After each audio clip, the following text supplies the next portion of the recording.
Good afternoon, everyone. It's good to be here. My name is Aimee Gonzales. I'm the Executive Director of Partnerships in Environmental Management for the Seas of East Asia. I'm going to talk about building marine and coastal cities network from our experience with working with a network of local governments. It's very similar to Professor Koo, but while he focuses on high-quality urban development, ours is a bit of a mix because our country partners are in different stages of development. So, PEMSEA, short for Partnerships in Environmental Management for the Seas of East Asia, its mission is to foster and sustain healthy and resilient coast and ocean communities and economies across the seas of East Asia through integrated management solutions and partnerships. So we have 11 country partners, and if you can recognize in the flag, we have both DPRK and ROK. We are funded by UNDP, which is the United Nations and Development Program, and the Global Environmental Facility. So our core mission is really on the healthy and sustainable oceans and coast. We have 21 partners as well, and you would recognize some of the logos because they are from Korea. KMI, COEM, KAMI, Kiosk, and I'm going to forget one of them, so I apologize in advance. Mabic. We are also working with FIRA. I think a number of them are based here in Busan. So we have a shared regional strategy for the Seas of East Asia. It is a regional framework which is really looking at the development of oceans and coasts in these cities, in towns, both at the regional, national, and local level. We incorporate international commitments in the UN with the Sustainable Development Ocean Goals, climate change, Aichi targets of the Convention on Biological Diversity. We promote sustainable economic development towards a blue economy in coastal and marine areas. So, for example, through the use of blue financing and blue carbon. We advance, as I mentioned, we advance the role of partnerships and innovative finance and economic instruments as a means of achieving sustainable development and blue economy objectives. I've mentioned this already, so there are 17 UN Sustainable Development Goals. We are directly contributing to 5 of them. Sustainable cities is one, ocean, water, climate, and of course the means of implementation. This is to create impacts and catalyze transformation. This is the integrated plan in a nutshell. So we are not just working on specific sector, but we are trying to integrate with transboundary solutions and issues that have been identified by our country partners: biodiversity conservation, climate change and disaster risk reduction, pollution reduction, and waste management. We are also working on governance issues such as strategic partnerships, knowledge management. I think it's important to be sharing and building capacity across nations, and as well as sustainable financing. So this is the framework that we are working towards with partners and non-country partners. We operate this in a PEMSEA of network of local governments. I think you can recognize there are 3 Korean cities here mentioned: Ansan, Changwon, and Siwon. And then the rest are in the other countries. We have 50 at the moment. I think in this there are already 45. So what are we doing in this PEMSEA network of local governments?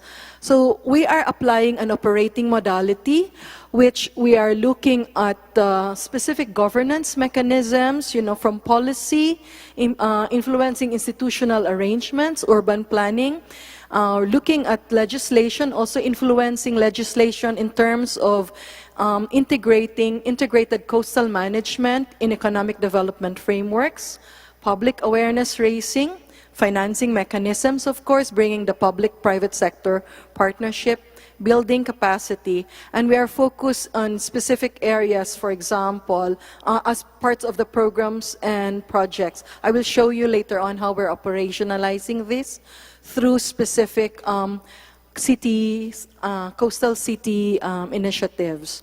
And we have a state of the ocean and coast reporting where we actually build baseline monitoring in terms of the progression towards achieving some of the goals they're doing. And this is in line with how we're implementing our contribution to the international commitments. So this is a cycle. So to show this in a more holistic manner, so we do preparation. So there's preparation for project management. We have work planning and budgeting. We look at assessing the requirements. And then in initiation, we have the baseline. We create baseline in terms of what exactly, how many mangroves are there, how many corals are there, I mean, what types of businesses are there, what is the future projections and some of this tourism development, fisheries development, etc.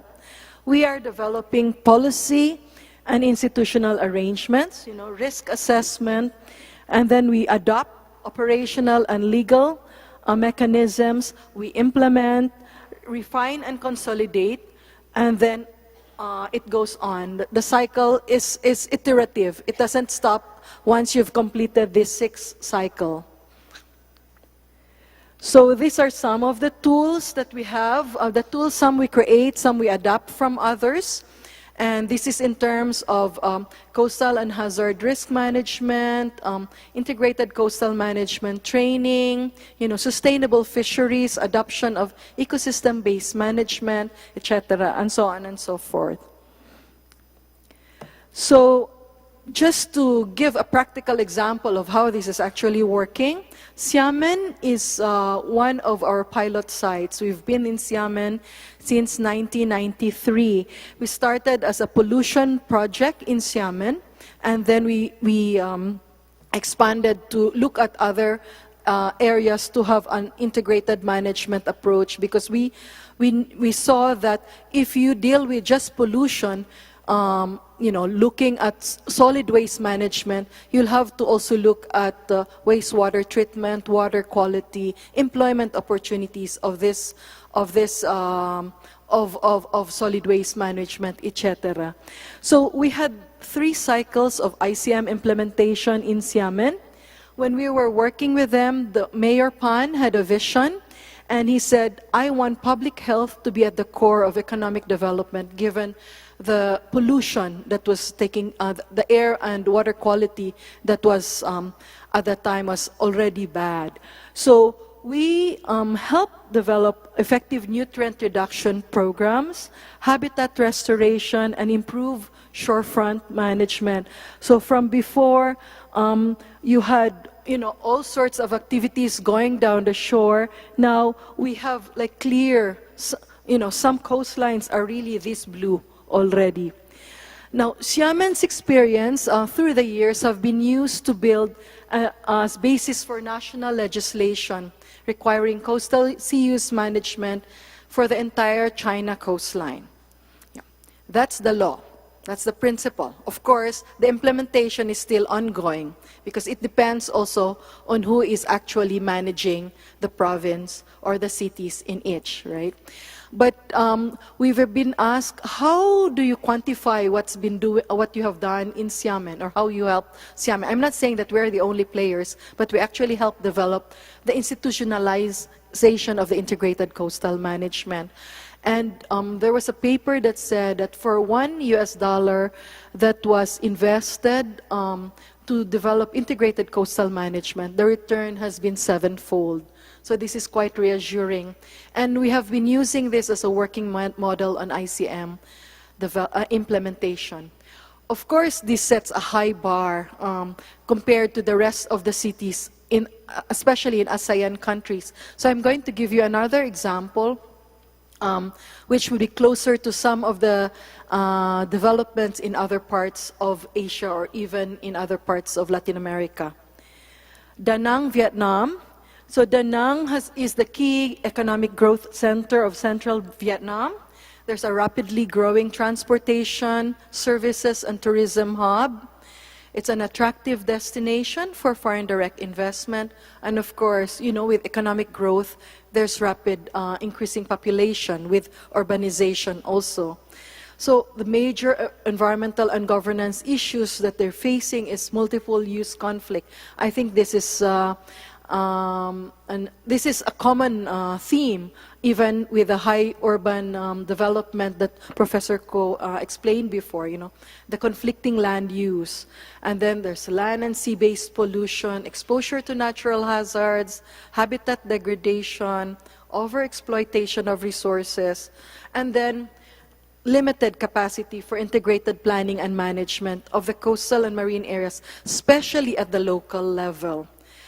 So what made a difference in Da Nang, and it's still a work in progress, you know, is that there's a strong political will, not only from the local government, but up to the highest central government. I think probably it has something to do with the governance of Vietnam, but there's strong political will. The level of public awareness is also high. Vietnam has one of the highest literacy and educational levels in Asia nowadays. The management issues are not too complex, I guess because of the top-down approach as well. And good thing is that there's available capacity in research and academic institutions. And of course, Da Nang is a favorite of various donor projects on sustainable development, because they want to have pilot demonstrable sites. So that's what's different in Vietnam.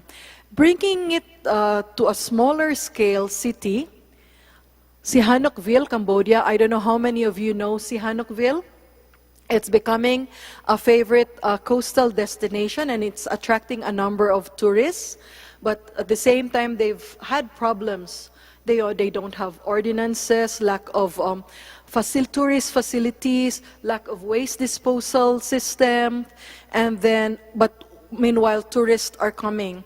So in 2001, they started saying that this is, we have to plan. This can't go on, you know.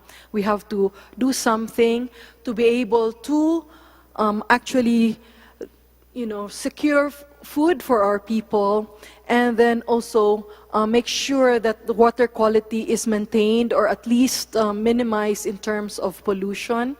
And then the zoning, there is some semblance of zoning, and it's not just you know, any business establishment doing what they want to do as they pleased. So the results have been increased of tourism also. There's increased length of stay, increased job opportunities for the local people, which is very important. It's been used as a positive demonstration site for other, not just coastal cities, but also river cities along the rivers and towns in Cambodia. And then there is, it's also, they have developed a beach zoning plan. I used here Professor Ko master plan, but I think I learned something today that it shouldn't be just developing master plans, but looking at it as strategic and long-term plans. So that's something I will bring back to Sihanoukville. Now, the lessons that were learned in Sihanoukville is that having data can help inform policy and can help convince the local officials to get into this. Zoning is both a technical and political exercise, of course, with a multiple land use conflict. The good results with data, backed by data, can improve recognition and acceptance by the local communities as well as governments to put into this project. And public-private partnership was also critical in the process in Sihanoukville. Another area, and this is Tangerang Regency in Banten province in Indonesia. So a regency is a village. So this was also piloted. Same issues that beset the other places, because I think one thing that we've learned is that the issues are common in terms of pollution, in terms of increasing population, multiple use conflict, lack of policies, and implementation, and then lack of capacity also in these places. But the good thing is, in the adoption and the management, you can adopt it at the local context. So in Tangerang, they've been looking at mangrove rehabilitation also, and they've adopted the ICM plan, the cycle that I've mentioned. They've institutionalized this in this village, 6 villages where they piloted it. And actually, now, in the next 5 years, 2019 to 2024, they want to implement it in 25 coastal villages in Indonesia. You know, using local solution, learning from their own, but using an integrated coastal management approach that was a regional strategy that they've adopted at the national level and implemented at the local level. And in 2016, when all this sharing of pilot cases were made, local governments, the PNLG, the network actually said, we need to document this. We need to do our reporting. And this came at a time when the UN Sustainable Development Goals were developed. So there was a desire to actually record this, register integrated coastal management programs with targets and indicators related to the 4 SDG targets of climate resilience, water, sustainable cities, and what's the other one? Water? Fresh water and salty water, oceans. So, and then they agreed to report annually on progress towards achieving committed targets and share information. Of course, some of the cities are actually very small and they don't have the data, so some are lagging behind, but there is a commitment to fulfill this reporting. This is a network-wide commitment that was agreed in Ansan in 2016. So just to show an example of how it's aligned, you know, it's a local initiative but aligned at the global level, is that they looked at the Sustainable Development Goals and linked how the national, you know, or the local level goals can actually link back and contribute to the SDG. So it's a neat way of linking global to local and local back to global. So what are we doing now? We would like to scale up and replicate this pilot demonstration sites, but there are some challenges, of course. Limited funding in a lot of these countries. There's capacity also, lack of supporting policies and guidelines, limited awareness and engagement, commitment and support from stakeholders, continuing degradation of coastal and marine ecosystems, of course, because there's activity that's ongoing. So, and there's a need for better mechanisms for sharing ideas, experiences, knowledge, and lessons learned. And I think this is one occasion, this is one fora where we could actually learn from each other as well from the presentations. So this is an example of what an integrated coastal management site can do, and another which did not apply integrated coastal management. This is a case in the Philippines where I come from. Nueva Valencia, Guimaras was the site of an oil spill 5 years ago. The mayor came to us and said, we need your help, PEMSEA, as a technical organization. We want to get rid of oil spill and at the same time develop an integrated coastal management plan. 5 years after, I cannot show the before and after picture, unfortunately, but 5 years after, this is how pristine the Guimaras Island is now, and it's attracting a lot of tourists back. Local tourists, some foreign tourists, but I think more regional. Boracay, I don't know how many of you have heard of Boracay. It's one of the 10 favorite island destinations all over the world, which is with its pure sand. But lately, it's been visited by algal blooms and solid waste management. They've been having problems with pollution. 10 years ago, we went to them and we offered solution. It's like, you can't just, drain or direct all your waste management into the sea. You have to do something about solid waste management. We couldn't convince the government at the time because there's a short-term, they had a short-term vision. They wanted tourists, people were coming, and then you can see Boracay now. with all the plastics. And so that's just the cost of inaction. Government stepped in, even the president himself stepped in just this year to say enough of this issue. I want Boracay closed. It's just been recently reopened, and you've probably seen on television, if you watch global news, that it's back to having pristine waters. There's a management plan, but it's not long-term. So we see how it will be dealt with. You know, once it's opened, they're opening it slowly at the moment because there's some carrying capacity issue. But we are really focusing on getting government to establish integrated coastal management before it's too late.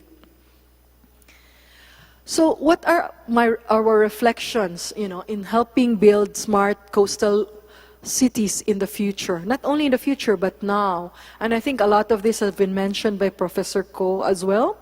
You need strong political will. You need local champions. You need to start at the local level. Town mayors and city mayors are key.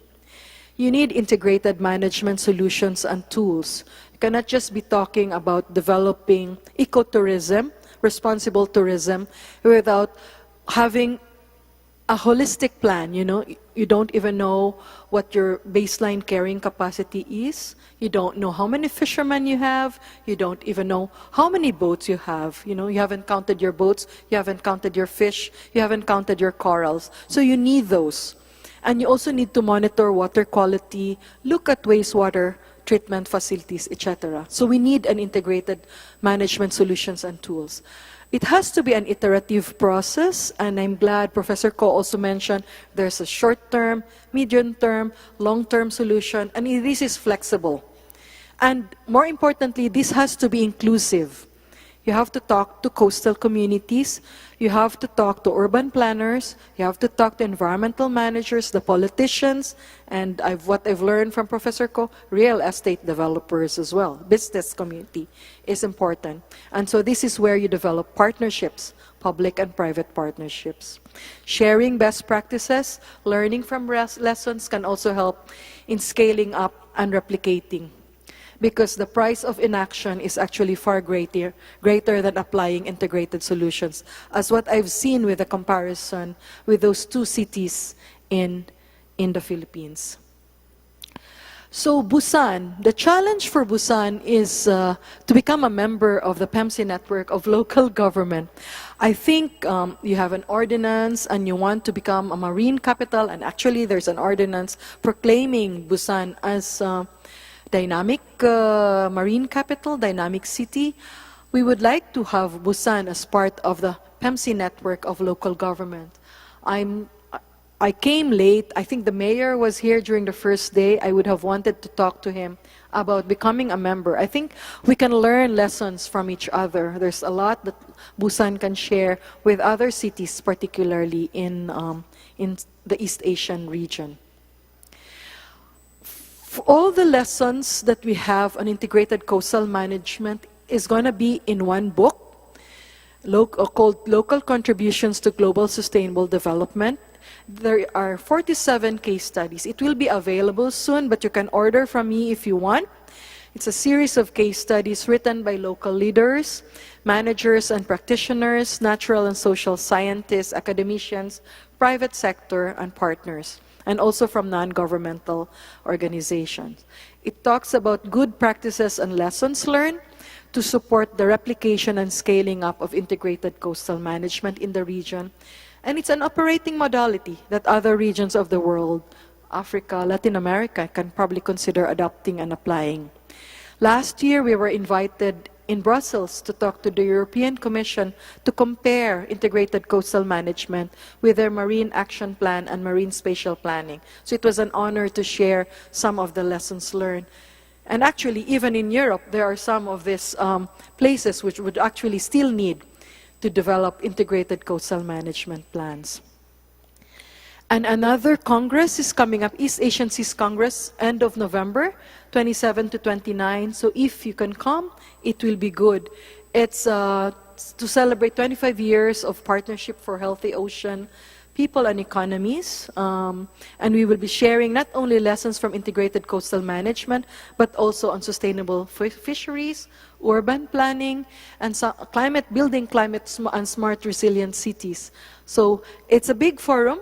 There will be 1,000 people. I think a vice minister from Ministry of Fisheries will be coming, as well as officials from the Ministry of Fisheries, and some local government officials, I think from Ansan, will be there as well. We will also launch a regional State of the Oceans and Coast report, which would look at, where are we in terms of the values of the oceans and coasts in this region. So thank you very much.